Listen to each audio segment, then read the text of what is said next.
seja muito bem-vindo ao nosso programa Universo Feminino, que é cor de rosa, mas hoje também está na cor azul, porque hoje é um programa especial ao Dia dos Pais. E o convidado especial para estar conosco neste programa é o doutor e também pastor Josiel Gomes, ele que é bacharel em Direito e promotor do Ministério Público do Pará, promotor de Justiça do Ministério Público do Pará, e juntamente com ele, a sua esposa, Marta Marinatti, doutora, neuropsicóloga e atende no Parapaz, já esteve aqui conosco no programa e hoje está acompanhando seu esposo. Sejam muito bem-vindos a este programa. Nós também vamos falar sobre transformação. Você que quer transformar o seu visual, nós vamos dar dicas importantíssimas para você que está querendo aí mudar o visual do seu cabelo. Também nesse programa que está imperdível, você vai ver homenagens de filhos homenageando seus pais. Gente, não saia, vamos participar porque o programa está imperdível e muito obrigada pela presença de vocês. É muito importante tê-los conosco aqui para a gente falar sobre a família. A participação de vocês é brilhante para estar aqui com a gente nessa noite. Obrigada, Kênia. É um prazer estar com vocês aqui. Estamos passando por um período de isolamento social, pandemia. Covid-19 ainda anda por aí, né? E a gente não pode descuidar disso. E o Covid-19 ele influenciou muito na rotina das pessoas, no comportamento das pessoas e na dinâmica familiar, né? Infelizmente, temos uma estatística aí que nos aponta muitos conflitos familiares, né, por conta desse isolamento, dessas mudanças comportamentais. Então, no que eu puder, né, contribuir, estou à disposição. Eu agradeço o convite, sinto-me muito honrado em estar participando desse programa e quero também contribuir de alguma maneira com um olhar masculino, né? Neste que é um programa chamado feminino, mas eu quero contribuir e até em homenagem aos pais para nós discutirmos esses relacionamentos, né? Pai, filho, pai, esposa, marido, mulher, que geralmente ou usualmente pode ser alvo de conflitos. Então nós vamos discorrer sobre isso e espero que todos gostem do programa. Com certeza. Olha, você que está gostando do programa, vai lá, comente nas nossas redes sociais, Facebook, comente, deixe seu comentário. A gente está recebendo alguns comentários de WhatsApp, vídeos, você pode mandar para interagir conosco. Falar de família, quando se fala em família, logo vem na nossa imaginação alegria, felicidade, afeto, amor. Mas, infelizmente, nem todas as famílias passam por este momento de alegria. A doutora Marta acompanha pessoas assim, ela pode falar um pouquinho para a gente sobre isso? Isso, a gente está passando por um momento, né, de fragilidade emocional. O isolamento, ele fez aflorar muitas crises, pessoas que têm, né, uma predisposição de personalidade para ansiedade, né, ou uma estrutura de personalidade depressiva. Então, gerou muito estresse, toda a dinâmica de isolamento. Por quê? Para o bem-estar da nossa sociedade, nós saíamos de casa para buscarmos realização pessoal, né, e crescermos em conhecimento, cursos. Então, estávamos naquela, né, dinâmica de correria. E aí, de repente, a gente teve que se fechar dentro de casa, né? Se fechar, né, com os nossos problemas, né, com os nossos filhos. E aí o que às vezes já estava difícil, Kênia, tomou aí uma proporção em termos de conflito muito grande. E por quê? Né? Isso é importante a gente ressaltar aqui. Por que aumentou o número de divórcios, aumentou o número de dependência química, aumentou o número de estresse, e ansiedade e saúde mental. Os profissionais, né, foram bem taxativos quanto a isso, né, em termos de buscas aumentou muito o número de busca em termos... Só um aumento mesmo. É porque as pessoas foram pegas de surpresa. Então, a saúde mental envolve o quê, gente? Um cuidado constante, Kênia.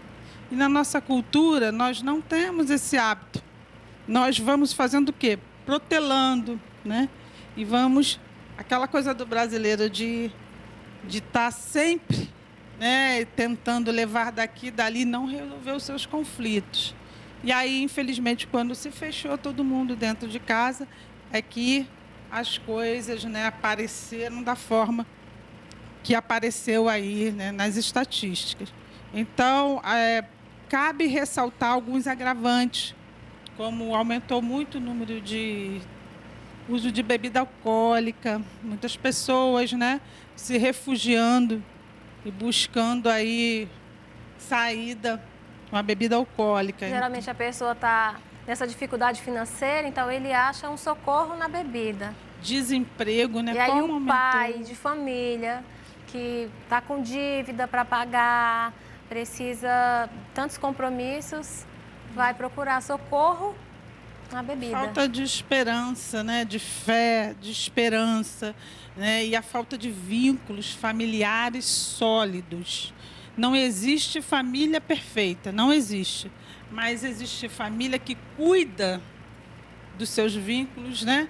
E aí o que acontece? Passa melhor pela situação, desemprego e tantas outras coisas mais, né? E até o diagnóstico, que muitas famílias, abalaram muitas famílias, né? Quantas famílias não se desesperaram.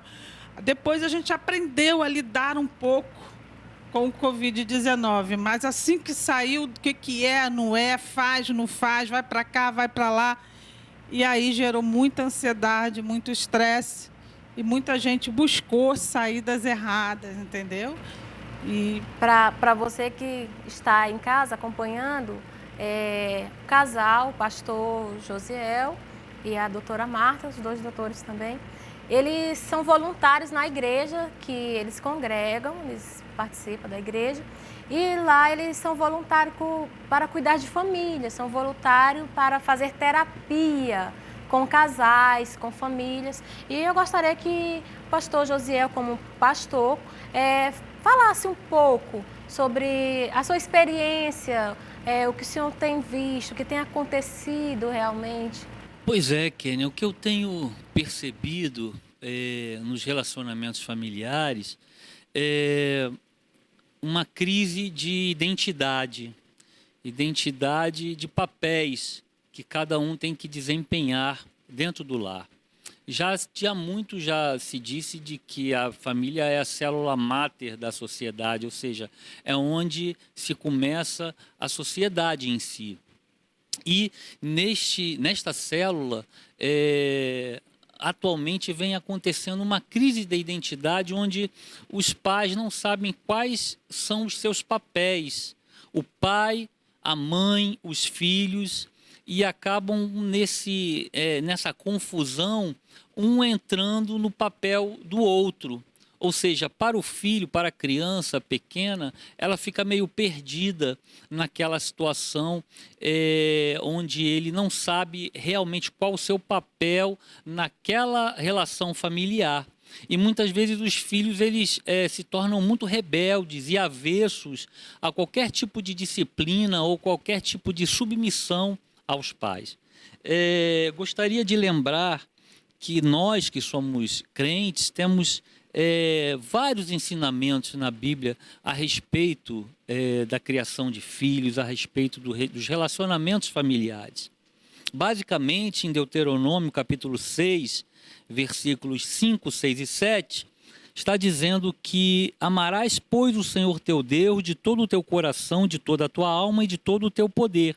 E estas palavras que hoje te ordeno estarão no teu coração, e as intimarás a teus filhos, e delas falarás assentado em tua casa, e andando pelo caminho, e deitando-te e levantando-te.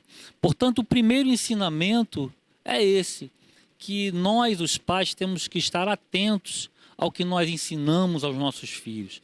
Que seja a palavra de Deus o primeiro ensinamento, que seja a palavra de Deus o primeiro assunto, que nós possamos apresentar aos nossos filhos as maravilhas contidas na Bíblia. Esse, creio que é o primeiro passo para que nós evitemos lares desajustados. É necessário ser evangélico para criar, para ensinar? Claro que não, claro que não. Não há necessidade alguma. Nós podemos dizer que saímos em vantagem, né? Digamos assim, pois temos esses ensinamentos preciosos. Mas isso não impede que uma família não crente, não evangélica, busque associar valores às crianças desde a sua tenra infância. O pai, ele deve ser um modelo para o seu filho. O pai, ele deve mostrar e trazer ao seu filho valores que nele importam. Valores que para ele realmente significam alguma coisa. Porque a criança é como se fosse uma antena, né? Ela vai absorvendo e ela vai captando aquilo que ela vê em seu lar. E se o seu pai, às vezes nem falando, mas com as suas atitudes, demonstram para os filhos aquilo que ele tem como valor, ele fatalmente estará incutindo na mente da criança valores que ela vai poder levar para a sua vida adulta. A criança tem aquele reflexo, ou seja, o pai bebe, mas não quer que o seu filho beba. Mas se ele beber e o seu filho vê que ele está bebendo, ele automaticamente vai ser um alcoólatra lá na frente? Não necessariamente, mas os comportamentos das crianças, em grande parte, são aprendidos. Aquilo que ela visualiza, aquilo que ela tem presente no lar, ela tende a perpetuar enquanto adulto. Então, se ela está dentro de um lar onde a mulher é tratada com somenos importância, onde o pai agride a esposa, ou a trata mal, ou a trata com desdém, é possível que aquela criança vá reproduzir na sua fase adulta aquilo que ela percebeu e aquilo que ela captou em seu lar. Não quer dizer que isso seja uma regra ou que necessariamente isso vá acontecer, mas há uma probabilidade grande de que isso aconteça.